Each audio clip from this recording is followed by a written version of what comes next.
తెలంగాణ రాష్ట్రం యొక్క వాతావరణ పరిస్థితికి వస్తే తెలంగాణ రాష్ట్రంలో వచ్చేసి పూర్తి స్థాయిలో వర్షాలనే ఉండవు.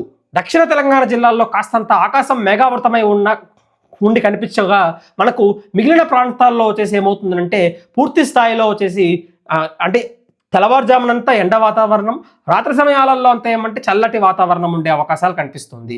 కానీ గత కొన్ని రోజులతో పోలిస్తే ఇప్పుడు మనకు చలిలో కాస్తంత ఉపశమనం ఉండే అవకాశాలు అయితే కనిపిస్తుంది. ఈ రోజు కావచ్చు, రాగల ఒక 2-3 రోజుల వరకు మనకు ఈశాన్య ఋతుపవనాలు బలంగా కదులుతోంది కాబట్టి కోస్తా ప్రాంతాలలో మనకు తెలంగాణ రాష్ట్రాన్ని విషయానికి వస్తే కాస్తంత చలి తీవ్రత అనేది తగ్గుముఖం పట్టే అవకాశాలు కూడా కనిపిస్తుంది. ఆ తర్వాత మళ్ళా చలి తీవ్రత మళ్ళా పెరిగే అవకాశాలు కూడా రానున్న రోజుల్లో కనిపిస్తున్నాయి. కాబట్టి తెలంగాణ వాసులు వచ్చేసి ప్రస్తుతానికైతే ఉపశమనం పొందొచ్చు.